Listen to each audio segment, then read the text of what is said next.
We're not really cruise people. It's not just something we hear a lot, that's something we've said a lot. But here's the sitch.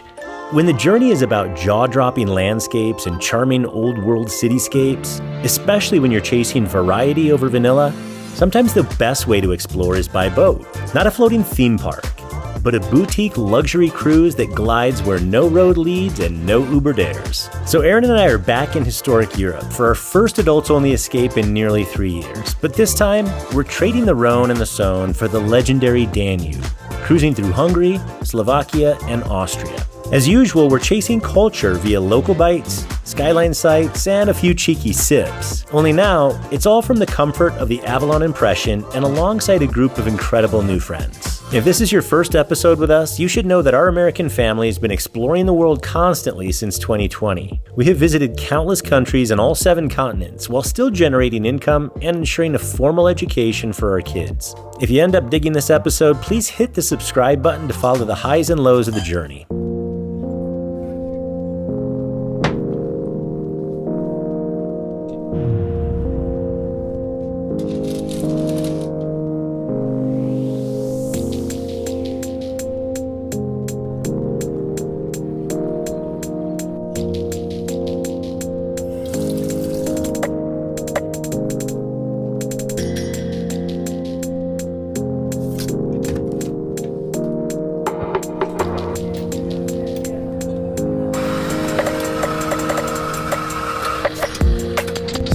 Coffee, I'm going to use a little water bar here.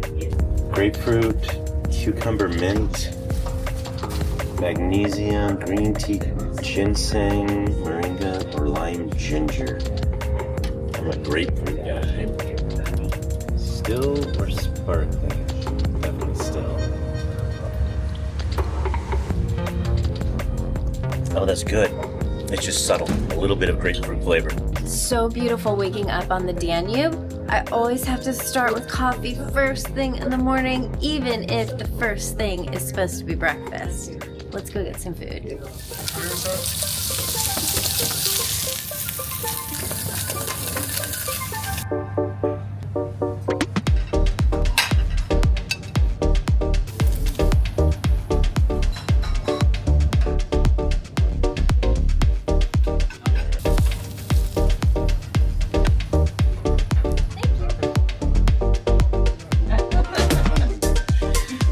Way to the capital of Slovakia, which is called Bratislava. This is technically day 2 of our 7 days on this cruise ship. We actually got into Budapest yesterday and boarded the ship. One of my favorite things about the river cruises is that there are few docks and many ships, so sometimes they stack the ships next to each other, and ours is on the other side of this one. And it gives you an idea of some of the other cruises and ships and operators they have. But this is ours, Avalon Impressions. In addition to Slovakia and Hungary, we're also visiting Austria, so we're going to hit the capital cities for all 3 countries. Something that's really great about Avalon that's different than the other river cruise we did is their activities, the quality in their activities that they provide for you. And you can choose included with your cruise each day or each port that we stop at. For our first stop, Bratislava, there was, I think, a painting class, a vineyard excursion, bicycle, and maybe even like a historical tour in the town. And I don't even remember which one we chose, so we'll have to go upstairs and figure it out. It'll be a surprise.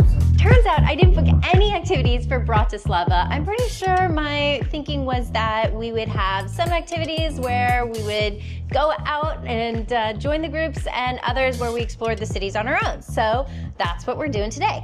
Now, to leave the ship, we use our key so they can keep track of who's on board and who's off and make sure nobody misses the boat. So we tap here and then we press leaving the ship. And we're docked right where we want to be, right next to Old Town. That's one of the things I love about a river cruise versus an ocean cruise. You can easily get on and off. The docks and the ports are really small, and you're usually like right up against the city that the river's on, and you just go. No mess, no fuss. It's not too cool, not too cold today, but there's a little bit of wind, so it could be warmer, but this is pretty good. Yeah, we've got really easy access to everything. Right up here is Bratislava Castle, and I saw a couple of other landmarks right back here, but now they're covered by the buildings, so we'll have to chase them down. We want to start by exploring Old Town. It's literally across the street, at least the tip of it, and it's pedestrian only, so no cars allowed.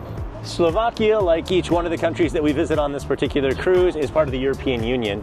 And Bratislava is located in the southwestern corner of the country. And in fact, we're very close to where the three countries of Hungary, Austria, and Slovakia meet. And if we had a little bit of time, we could probably walk over to that very place. There's a triangle-shaped picnic table where you can sit with two other people, each of you being in a different country, sharing a meal at the same table. Oh, that is so cool. So cute, so charming. And of course, we have to find some good food. It's a pretty city as is, but I bet it's even prettier during the summertime when all of these trees that look dead right now are covered in green leaves. Be a lot of shady overhang. Beautiful, no doubt. And I read that the ice cream is really good here. It rivals the gelato in Italy, but it is too cold for me to have ice cream. Although every now and then I see people walking by with a cone. I don't understand how people can have ice cream in cold weather. It just, for me, it just doesn't go together. Pedestrian only, huh? This reminds me of when we did this in the Bahamas. We thought it was pedestrian. We thought that there were no cars on that one island. Do you remember that? Sure do. And then, of course, a van picks us up. It feels so weird to be here with the kids. Definitely like a little bit of a weight is lifted because I'm not constantly checking around for them, but also we can do whatever we want. We can go into bars and we can walk further than we normally do because we like to walk more than they do. So we're gonna go down this way just because we feel like throwing caution to the wind and exploring. This is the fourth biggest city out of all of the 36 or so that are on the Danube. The biggest, I think, is Vienna, and then it is Budapest, and then Belgrade, which we won't be seeing on this particular trip. But then fourth place is right here. Here's Kumil. There's a little guy. You rub his head, you make a wish, and it's supposed to be good luck. Maybe your wish will come true. He's rubbing his head with his butt. I don't know if that's good luck or not. I wish for the kids to be having a good time back home. Let's see, what should we wish for? I got it. Wish made. All right, I wish we could have some food. The old market hall is right behind me, and out here are all of these food stalls. And I'm looking for a very specific dish. It's the Slovakian national dish, and I'm gonna have to read it, so bear with me. But it's bryndzové haluski, and I don't see any stalls that have that exact dish, but they have something that is very, very similar over here. Hi, do you speak English? So what is the closest dish to bryndzové haluski? We can go. You have that? Oh yeah, that sounds great. Okay, well, they ran out of the potato dumplings, so they're gonna switch it to spinach dumplings. That's just as good, yummy. But it has the sheep's milk cream.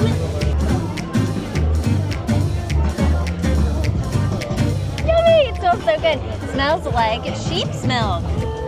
So this is obviously a variation of the national dish because it has little potato dumplings on top instead of the bacon and chives. Oh my God, I love the smell of sheep's milk. This is good and it's hearty. It really is gonna fill you up. So the dumplings, super, super similar to gnocchi, especially since the original is a potato dumpling, but just a lot smaller, a bit more delicate. Oh my gosh, I love it. It's so delicious. But it's definitely not healthy for you. Loaded with cream. Super crunchy. It looks like cheese too, no? It's not. It actually could be like a pork crackling, like pork skin that's fried maybe. I'm talking more about in the sauce. It looks like it's cheesy. The sauce is sheep's milk cream sauce. Can I try it? Oh yeah, that's really good. The texture of the sauce is interesting. It's like a little grainy. The one thing about this sheep's milk is that it kind of makes you thirsty, and there's a booth right behind me that sells hard cider, or what they call it here is Alco cider. So I want to get some of that because it's kind of a local thing. And it'll keep us warm. They have some non-alcoholic versions also. Two kinds of Alco. One of them is a dry, and the other is a semi-sweet with elderflower. I'm a dry wine kind of guy, so I'm going to go with the dry. Could I have a glass of the dry? How do you pronounce it? Bure? Bure. Bure.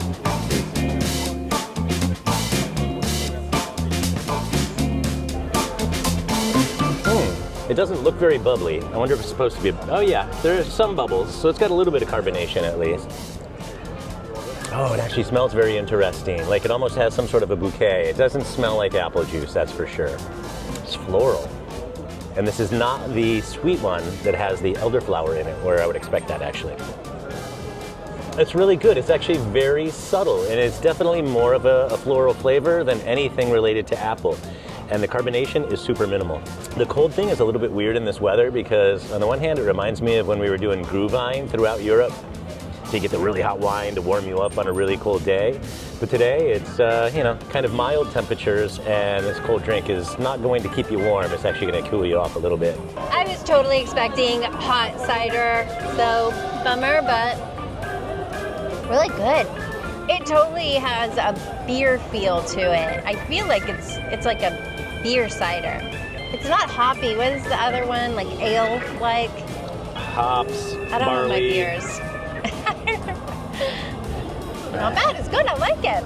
Quite a few people keep walking by and really staring at us. I get the feeling they don't have a lot of vloggers around here, which is interesting because we're not even using our normal huge camera. We're using our teeny tiny camera.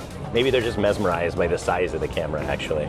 But if I have to comment on the people in this city, it seems like it's a really happy city. Everybody seems so friendly, everybody's nice and kind, and over there by the trash, there's a woman who is helping you figure out where to put the trash and the recycling and make sure that it's sorted before it goes in there. So I think that's progress. Environmentally friendly city. Oh yeah, that's such a great idea because I never know which bin to use. They're so confusing. We're gonna head back closer to the ship so we can see one of the most iconic figures in the Bratislava skyline. Right on the opposite side of the river, so just across the bridge, is a really cool observation deck. We're not gonna go up there today, but it would be fun to do sometime because it's supposed to have phenomenal views of the city. They call it the UFO observation deck, and it's kind of obvious why it has that name. It looks just like a UFO up there. But mostly, I just wanted to walk on top of the river here and take another look at our boat down below. Ship. Probably shouldn't call it a boat. There she is. It looks actually really pretty. And the river boats, or the river cruises, always surprise me with how long the ships are.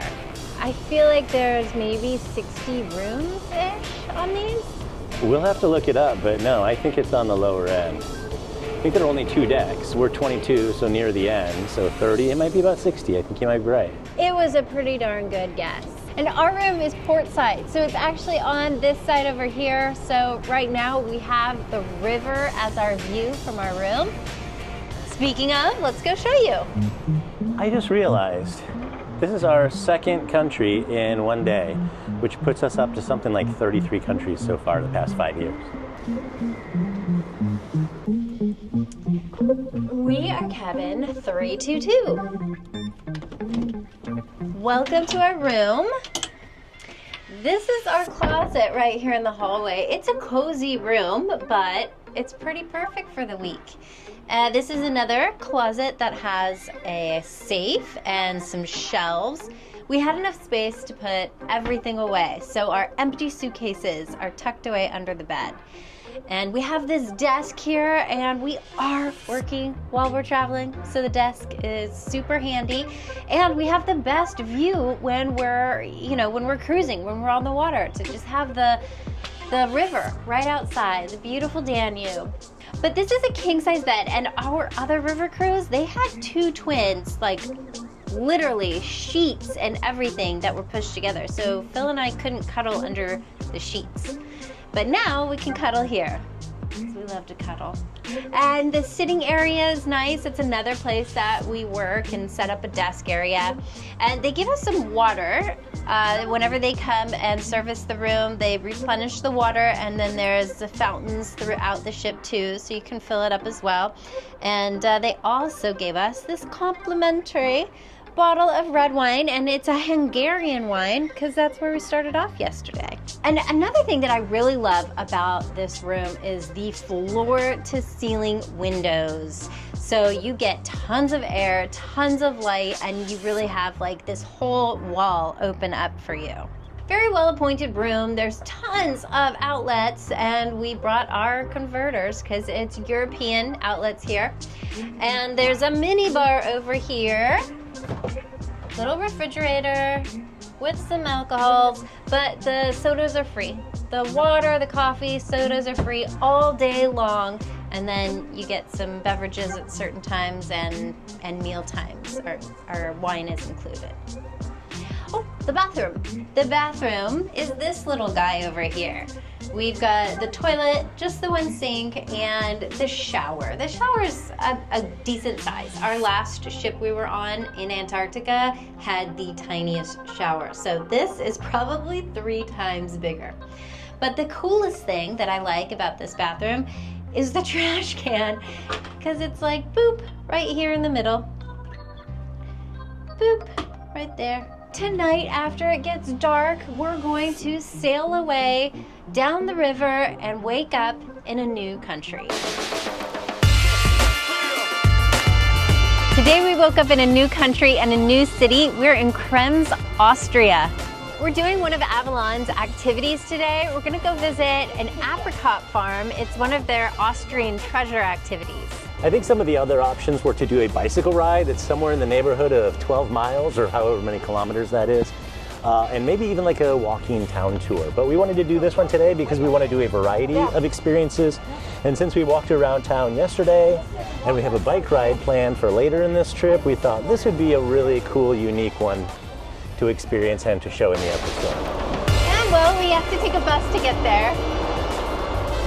Want to get on the top? Ooh, yeah, let's go that high. Sit right in the middle up here.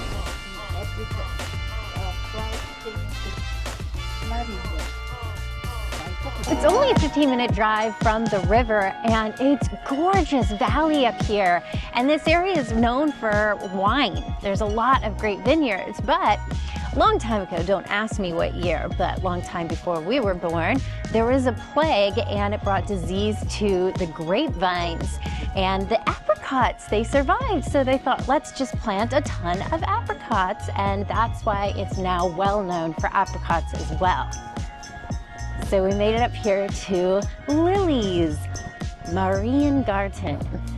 Part of the reason that the valley really did well over the years with growing the vineyards for the wineries is that it's a very temperate climate, so they don't get too much precipitation here throughout the year.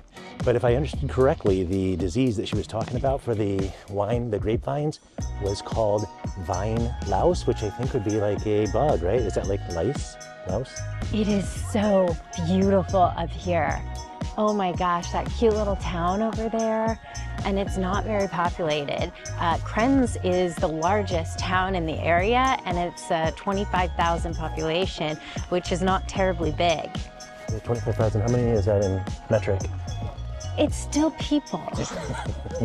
This little orchard right here holds about 1,000 trees currently, and it's a good amount from what they said because the location of this little plot is kind of perfect in terms of how we've got a gentle slope, so the sunrise comes from over the horizon there, and as it comes up, it keeps things a lot warmer up here than down farther in the valley where all the cool air is heading down. So they get plenty of sunlight and can kind of work against the frosts and that sort of thing that'll kill some of the budding fruit earlier on in other areas.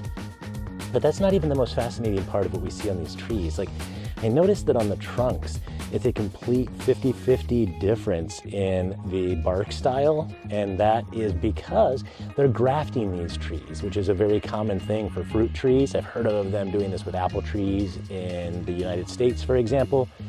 And so they'll take one part of one tree or of one plant and slice a part into another trunk or another branch, and then put them together and kind of tie them together, and they'll end up growing together. And they do that so that they can get some variety with the healthiest plants, the most successful fruit producing trees or plants that they have out here, and then moving those around to different parts of the orchard.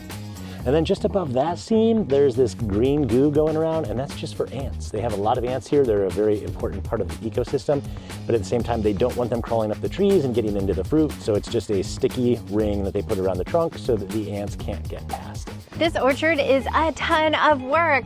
They have to hand pick every single one of the apricots that they harvest, and then after that they start to produce them, and we're gonna go see how that works. After we say hi to puppy dog. Hi, puppy dog. I said produce, but of course I meant process. They make all kinds of things here, but it's not just juice or nectar or jams. They make wine, they make liqueur, apricot schnapps, brandy.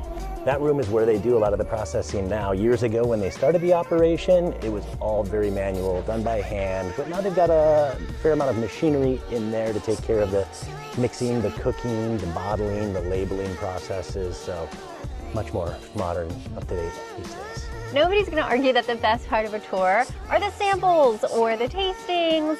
And we get to taste, well, a few things, but we're gonna start with some apricot wine. It only has 7% alcohol. 7.5. 7.5% alcohol. Now we're getting drunk. Okay, and we're gonna cheers, but we are going to give eye contact because that is very important when you cheers. My gosh, I think that's perfect. It's not overwhelming, it doesn't taste like juice. It's slightly effervescent. It definitely tastes like wine. So you get that like grape, Chardonnay taste to it, and I'd say a hint of apricot. But it's really good. That actually makes me wonder, do you say apricot or apricot? Well, they say neither one of them here. They say Marillen, because that's apricot, German. Well, the wine is not the only thing that we're gonna taste. We also have... All right, next up is the apricot jam. And it looks like we just have two different kinds of breads here, but I think it's the same kind of jam on each one of them. And I always go for wheat, so I'm gonna get the wheat. Oh, that's really good. Reminds me of an orange marmalade.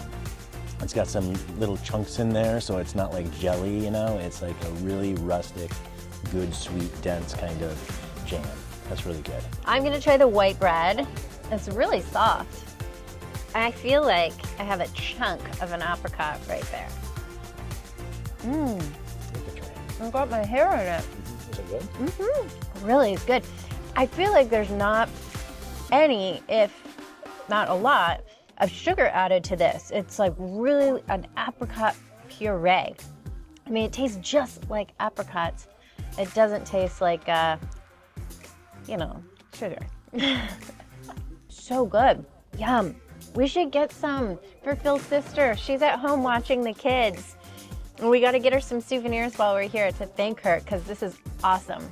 We miss the kids terribly, but we're having a good time. We have some more tastings. Now, I have no idea if this chocolate has anything to do with apricots, except it probably tastes good and apricots taste good. So let's have a little bite. There's apricot in there. At first, I thought it was coconut, but it's apricot nougat. That's yummy. Pairs well for sure. With some apricot liqueur. Now, this does not have 40%, right? No. Phil's drink's gonna have 40%. We have no idea what percentage of alcohol it is, but not a ton. That's pretty good. Yep, I like it. It's, you know what I love about it?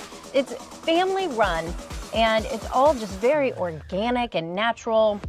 They're not over processing anything. They have a very simple process for all the products they make, and it just comes out so pure. Like everything that we're having, the apricot taste is pure apricot, and I love it.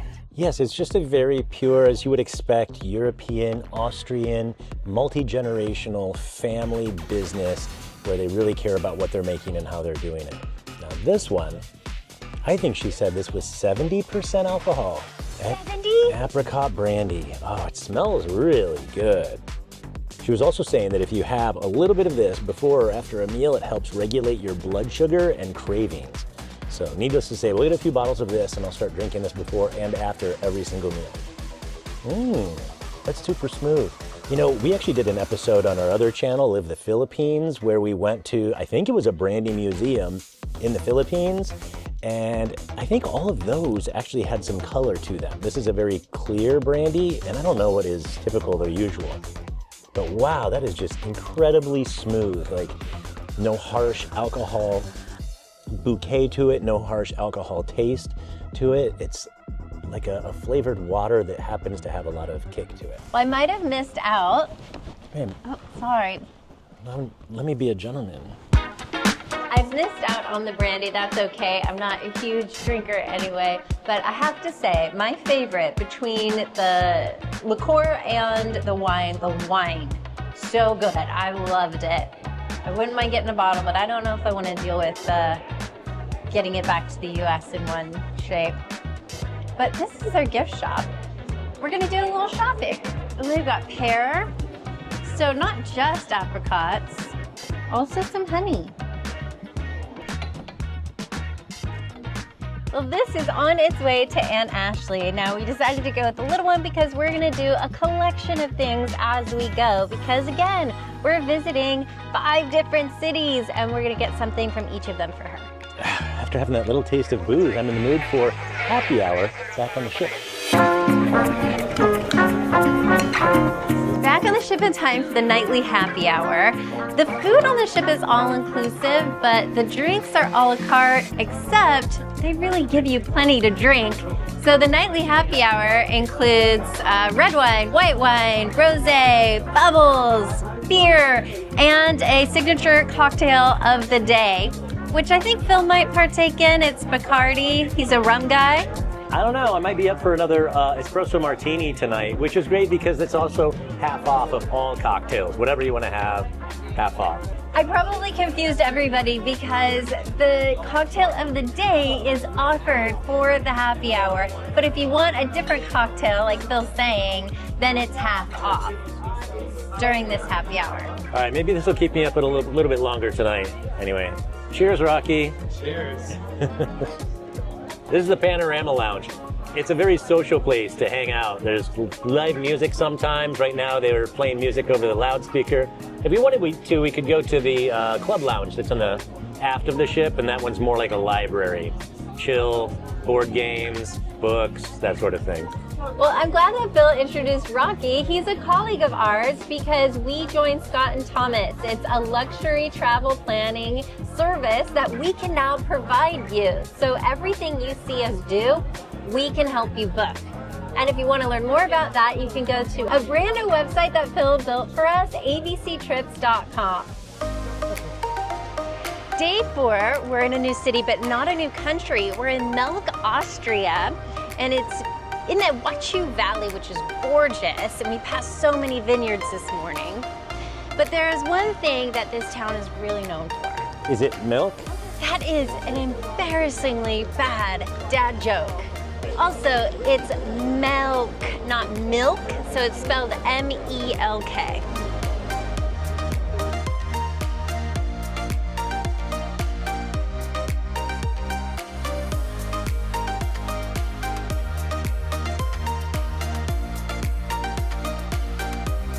We are stepping into the Melk Abbey, and it's a Benedictine monastery. It's a Baroque, I wanted to call it a castle, but that's not what it is at all. It's a Baroque architecture.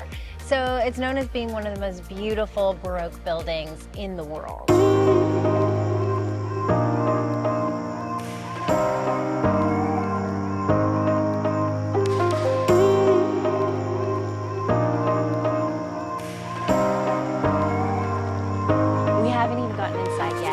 So beautiful. You can tell the architectural genius here just by that entrance, the hallway, the ceiling is beautiful, painted, and this courtyard is gorgeous.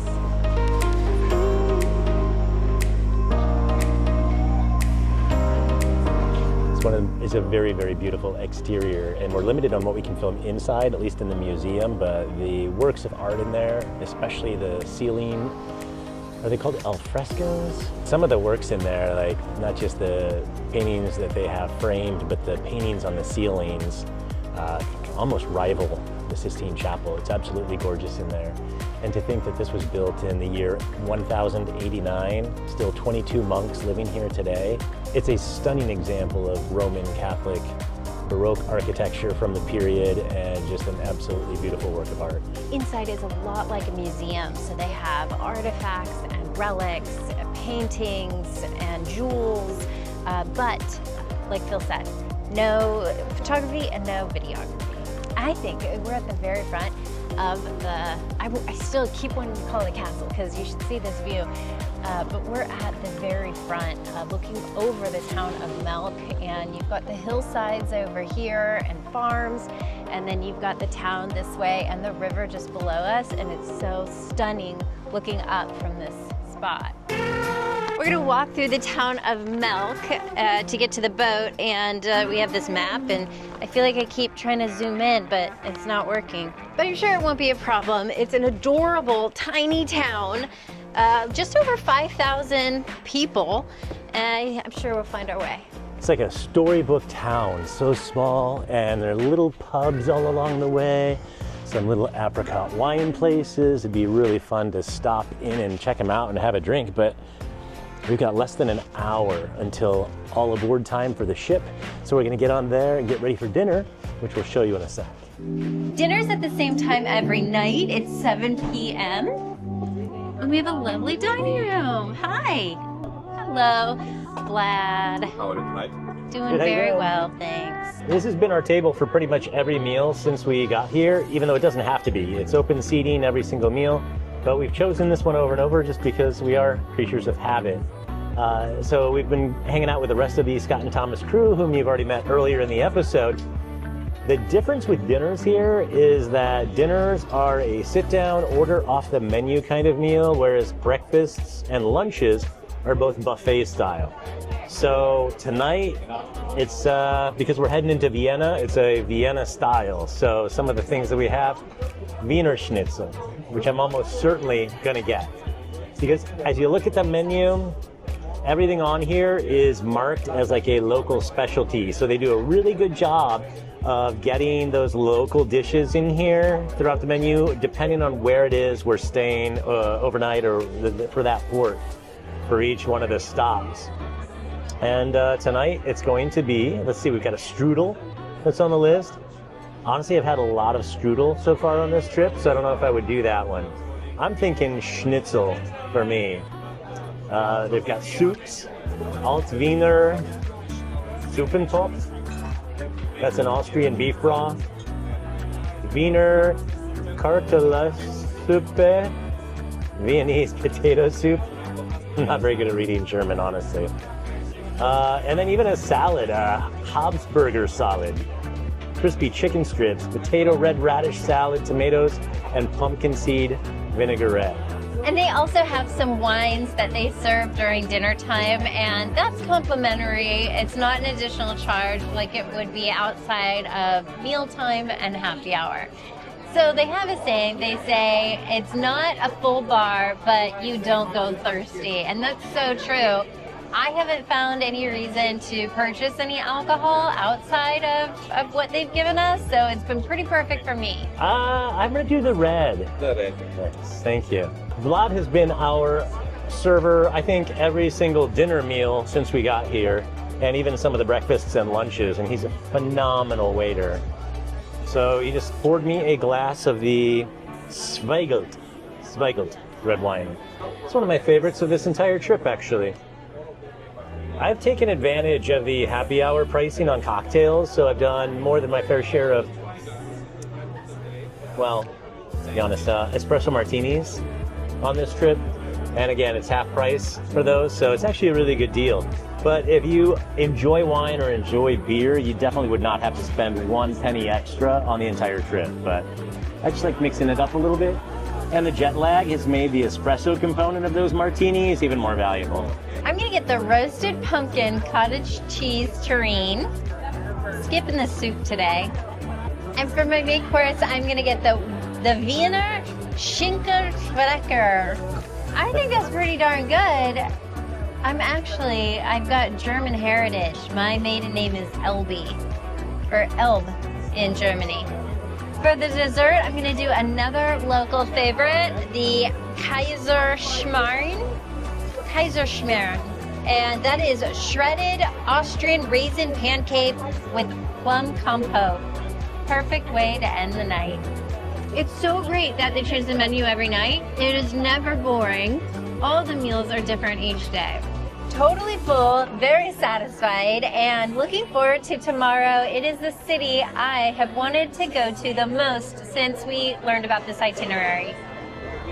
Good morning. We are in Vienna. It's the penultimate city in this cruise we're doing, and we're doing something very different, especially for river cruises. We're biking.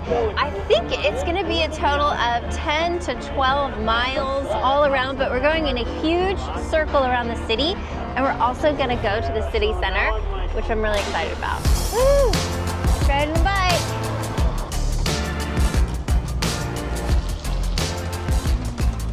Going to the right. Well, we beat the worst of the rain out there, but that was great. It was great to get some exercise and get out on the bike roads, and well, we're gonna get dried off now.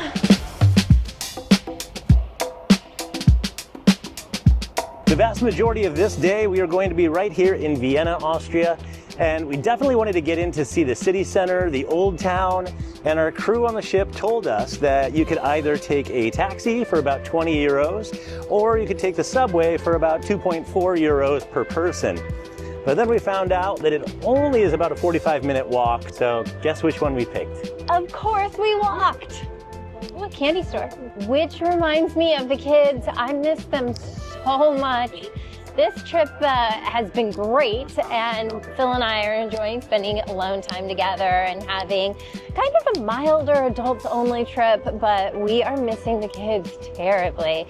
Although we know they're having a blast at home with their aunts. In the center of the city is St. Stephen's Cathedral. It is a Gothic-style Roman Catholic church, and it's just gorgeous, and the whole city pretty much revolves around it.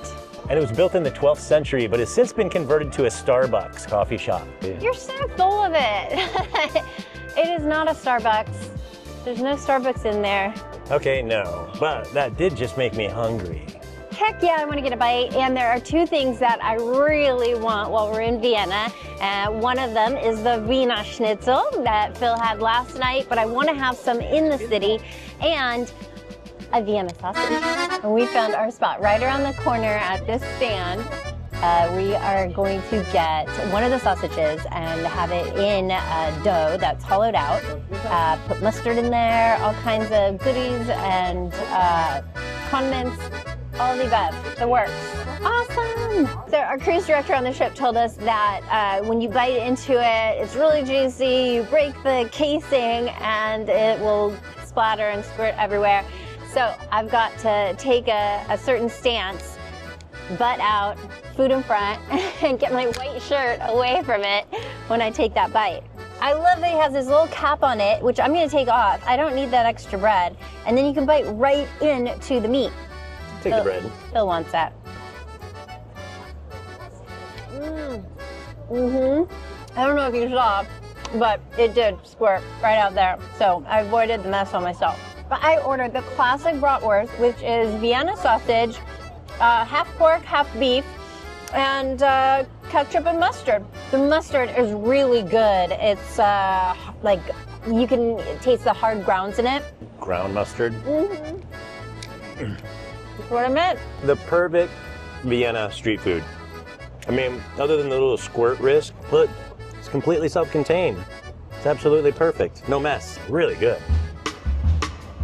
We're literally like 20 yards away from where we just had that little hot dog in a pocket of bread thing, but almost certainly not the most authentic Wiener Schnitzel that you can get. It is definitely gonna hit the spot, and what a great way to just sit and people watch instead of being in some stuffy old restaurant. So I think the first thing we need to do here is squirt our little lemon on top of this bad boy. I'm gonna do lemon on this one and not the other one so we can compare and contrast. And we got our little raspberry jam. Is it raspberry? I think it's raspberry. I think that's the traditional, although it looks more like a cranberry and it tastes more like a cranberry. Some of that on there. They had two different kinds here. This one is the traditional, which is veal, and the other one that they had here was pork.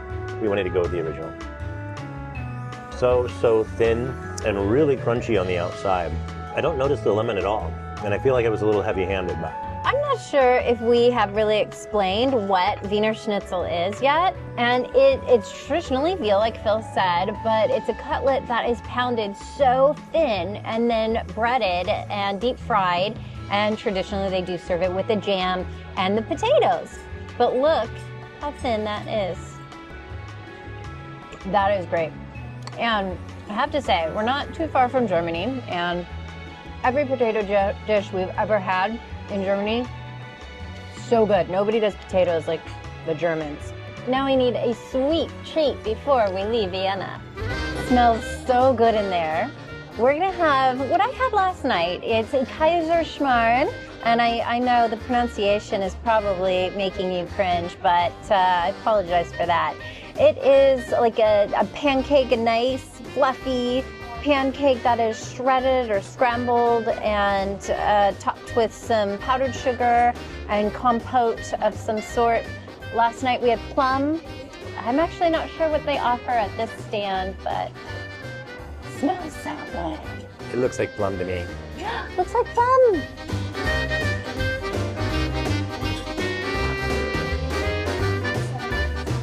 It almost looks like scrambled eggs. It's so yellow compared to most pancakes.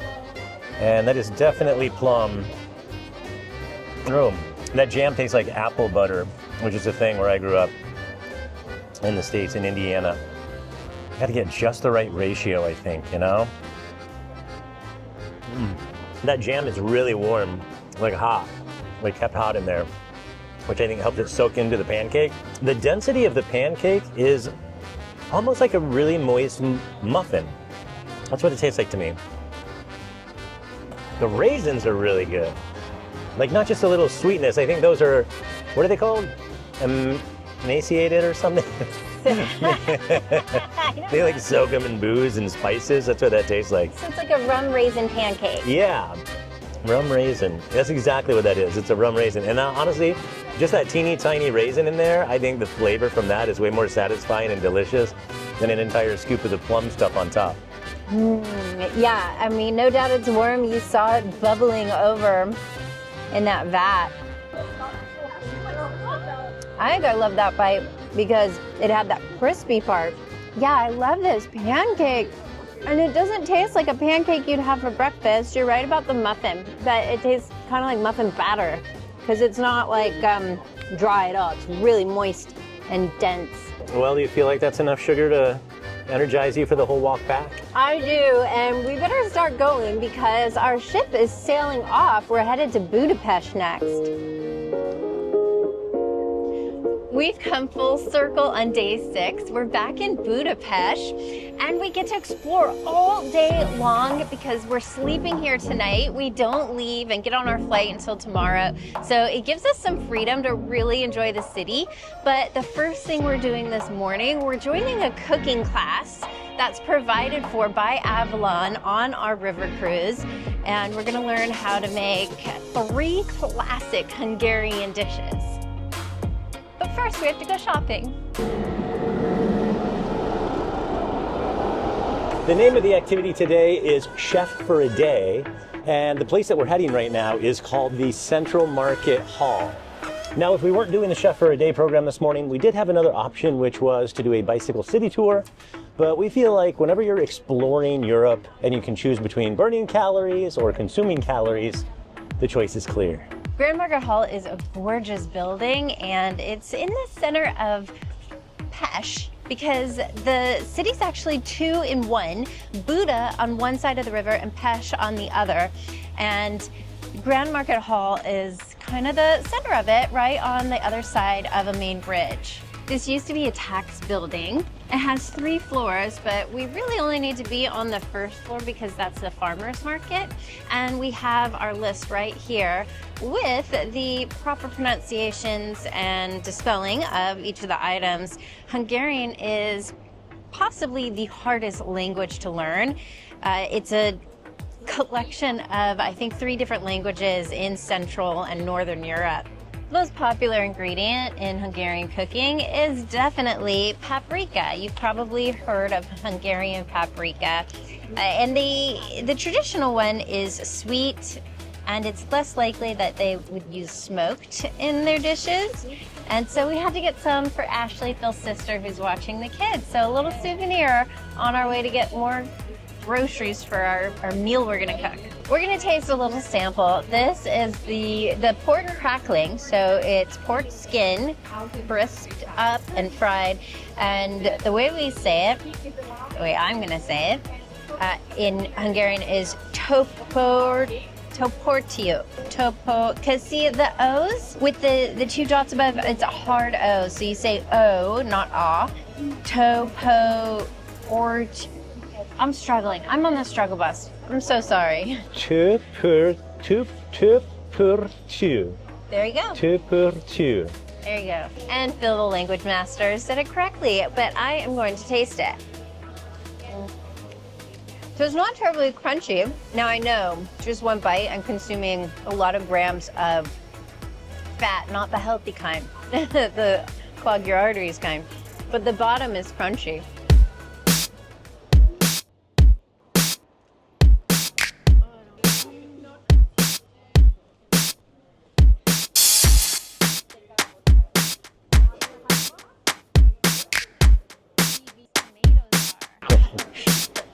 Seems like we've gotten all of the ingredients that we need to make the dishes that we're gonna make, so now we're gonna head over to the place where we're gonna do the actual cooking.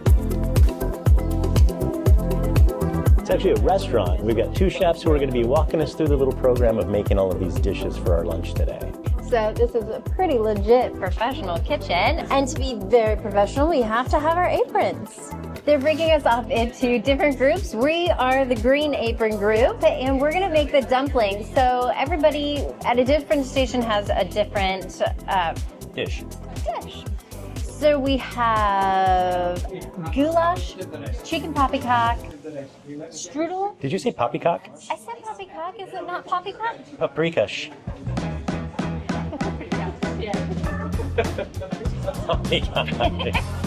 Isn't that that's like the caramel corn thing in a bag? It's chicken paprikash. It sounds the same to me.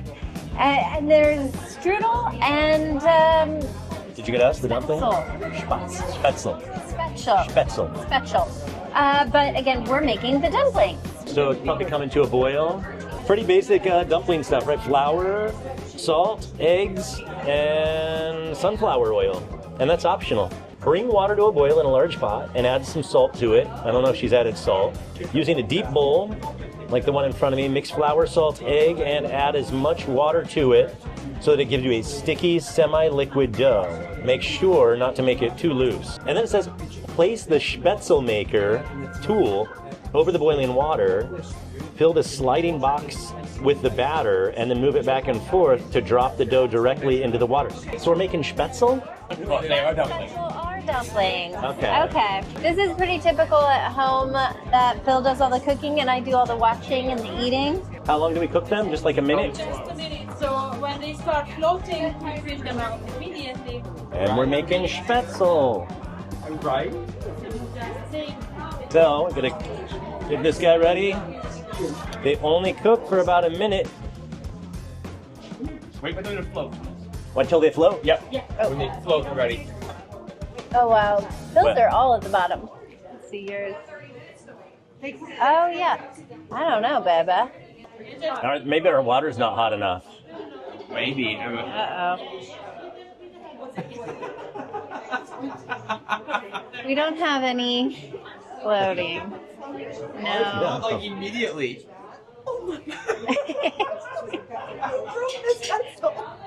Only half of you can have Spätzle today. We failed. We've ruined everyone's lunch. But it's okay, take them out. Even though our Spätzle never floated, we took some out, and our instructor tasted it and said it's actually the best Spätzle she's ever had. And they're going to start teaching it this way moving forward. I love that this is the job we chose to do because it is such simple ingredients, and Colt especially has gotten really into cooking at home lately. So he's gonna love this recipe. It's something that we can go home and easily make in our own kitchen. And so fast, like we can make dinner so fast at home with this. And we're pretty much done. Rocky and Tiffany have finished their batch, and this is the last of our batch. There's the strudel that's baking in the oven, and we're just waiting for the final moments for it to all come together. Our job is done. It looks like almost everybody else's job is done as well. So we get to just sit and relax and wait to enjoy the fruits of our labor. Finally, we get to eat. So much food on my plate. Let me give you a lay of the land. We have this is the chicken paprikash, and it's over one of the 2 ways we did the Spätzle. So under that is the plain Spätzle. And next to it over here is a beef stew, and it's got egg in it. This is sausage.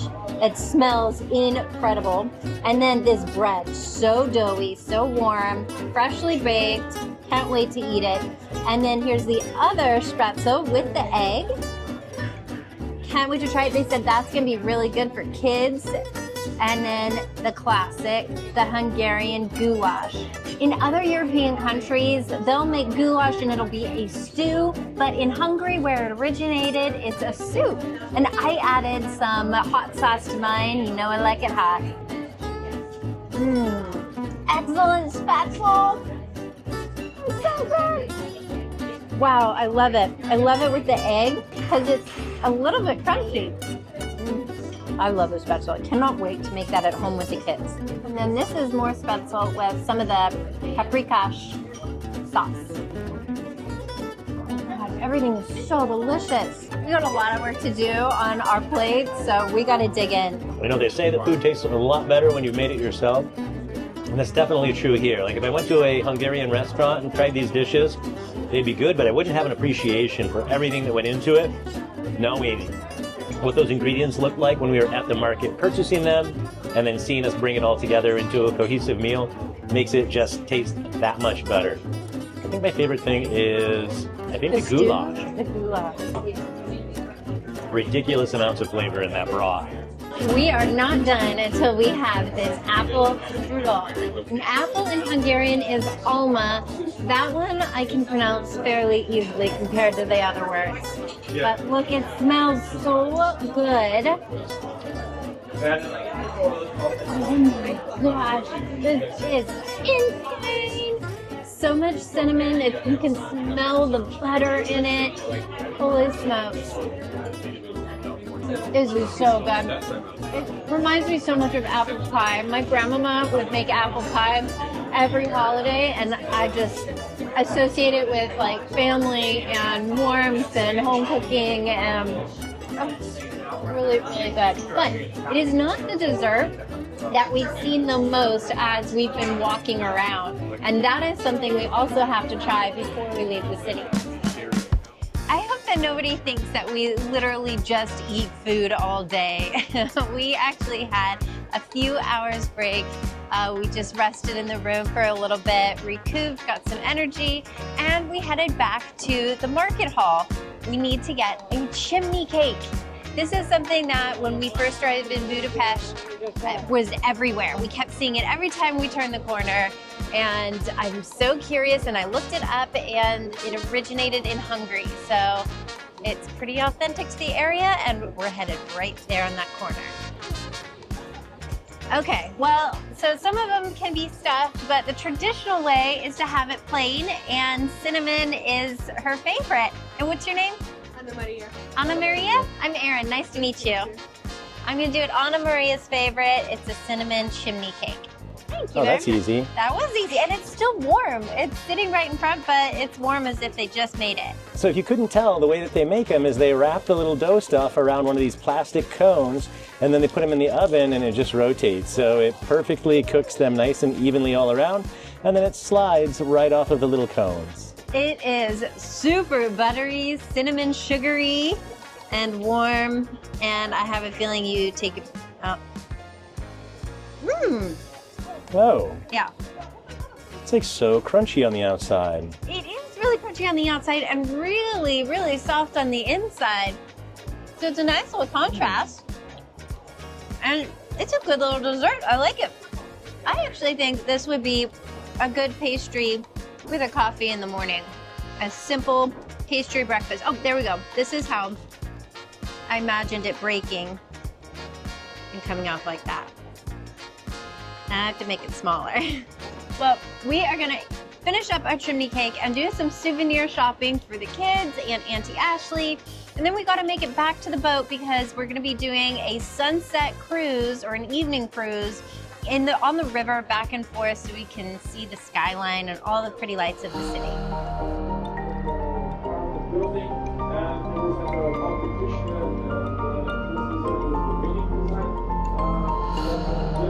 This is the third time that we've passed the Parliament building on this cruise, but it has never looked this gorgeous. Look at it. It is just glowing over the city at night, and it's one of the most beautiful sights that I've seen in Europe. Budapest might be growing on me as becoming one of my favorite cities in Europe. It really is beautiful. And the cool part is that not only can you book this exact cruise, but so many other trips that we have planned. Group trips, open date trip packages that we've got going. And it's just an amazing collection of incredible adventures that we have available for you to travel with us or on your own. So if you want to find any of those, just go to our website, the new one that we've set up at abctrips.com. And we've got all of those listed there, whether you're into something that's educational for you, your family, your kids, or something that's just more individual, whether it's you as a couple or as a solo traveler and you want to experience all of these things. Traveling the world and seeing all of this culture up close and in person is what we are all about, and that's the exact experience that we want to provide to you. So hopefully you'll not just go to the website and see what's available and maybe join us on one of those trips, but also just subscribe to the channel, like, comment on this particular episode, and let us know what else you'd like to see. Because we can help you see it. But more specifically, we are doing another river cruise in our future, and that is going to be a group trip. So you can join us, and it's going to be on the Nile. That is one of my dream bucket list trips, is to do a Nile river cruise, and we would love for you to come with us. We're going to be adding information as it comes to abctrips.com/Nile, and we will see you in the next episode or our next trip. And Bratislava is located on the southwestern corner. Now we're actually right near the border of Hungary. Bratislava. What did I say? Bratislava. Tonight, after it gets dark, we're going to sail away down the river and wake up in a new country.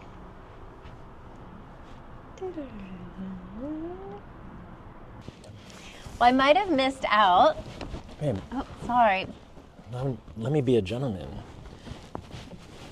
I'm It is allowing, on. I'm letting you, but are you sure? Someone's coming. Thank Thank you. We got locked out. And comments. Stop saying that. You just do we said, order? Do we order? Yeah. And get me a pretzel. And No, I Phil take wants a that back. pretzel. Phil does not want a pretzel. What are you doing? I'm getting a potato. It fell on the table. Oh my gosh. I'm just not meant to have a potato.